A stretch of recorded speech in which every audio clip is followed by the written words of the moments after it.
Assalamualaikum warahmatullahi wabarakatuh. Nama saya Febru Selawati, NIM 7211419061. Pada kesempatan kali ini, kita akan membahas bab 11, yakni sistem pendukung pengambilan keputusan. Langsung saja kita bahas materinya.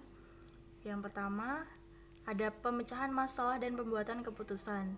Pemecahan masalah atau problem solving terdiri atas respon terhadap hal yang berjalan dengan baik, serta terhadap hal yang berjalan dengan buruk dengan cara mendefinisikan masalah atau problem sebagai kondisi atau peristiwa yang berbahaya atau yang dapat membahayakan perusahaan atau yang bermanfaat atau yang dapat memberikan manfaat.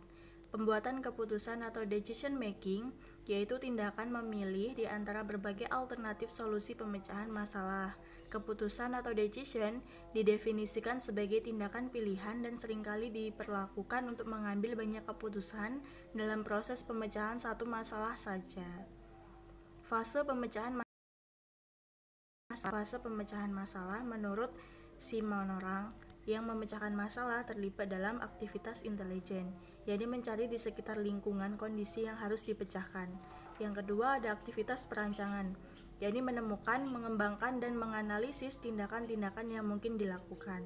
Aktivitas pemulihan, yakni memilih tindakan tertentu dari beberapa yang tersedia. Aktivitas pengkajian, yakni memeriksa pilihan-pilihan yang lalu. Kerangka pikiran pemecahan masalah. Kerangka berpikir yang berguna dalam pemecahan masalah yaitu model sistem umum perusahaan dan model 8 elemen lingkungan. Model sistem umum sebagai kerangka berpikir perusahaan sebagai suatu sistem yang mengidentifikasi elemen-elemen penting yang harus ada serta aliran data, informasi, dan keputusan yang berhubungan elemen-elemen tersebut.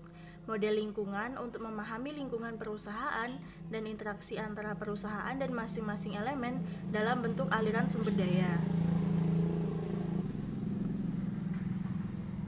Elemen proses pemecahan masalah.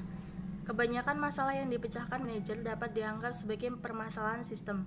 Sebagai contoh, perusahaan sebagai suatu sistem yang tidak berfungsi sebagaimana mestinya, atau terdapat masalah dengan sistem persediaan, sistem komisi penjualan, dan seterusnya. Memilih solusi yang baik.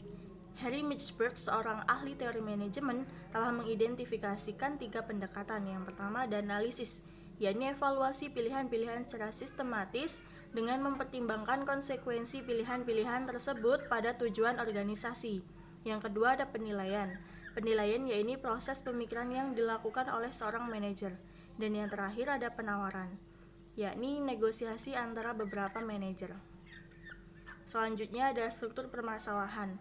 Terstruktur terdiri atas unsur dan hubungan antara berbagai elemen yang semuanya dipahami oleh orang yang memecahkan masalah. Masalah yang tidak terstruktur adalah masalah yang tidak memiliki elemen atau hubungan antar elemen yang dipahami oleh orang yang memecahkan masalah.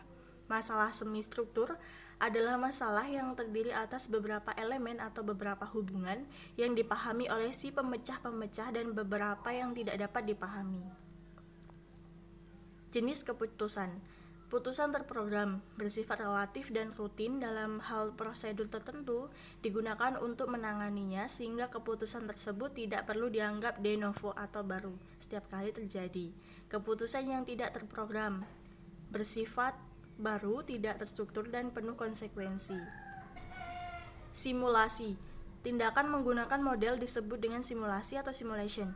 Simulasi terjadi dalam skenario tertentu dan memprediksi dampak keputusan orang yang memecahkan masalah tersebut. Teknik simulasi, manajer biasanya melakukan model optimasinya hanya sekali. Model ini menghasilkan solusi terbaik yang menggunakan skenario tertentu dan variabel-variabel keputusan. Format output simulasi melibatkan berbagai elemen skenario dan variabel keputusan pada layar atau halaman yang sama seperti output merupakan praktik yang baik. Permodelan matematika menggunakan lembar kerja elektronik.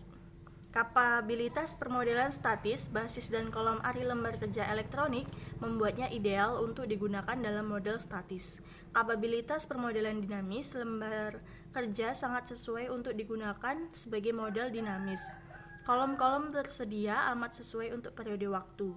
Model ini juga model yang sangat sederhana. Konfigurasi sistem pakar. Sistem pakar terdiri dari 4 bagian utama antara lain antarmuka pengguna, basis pengetahuan, mesin inferensi, dan mesin pengembangan.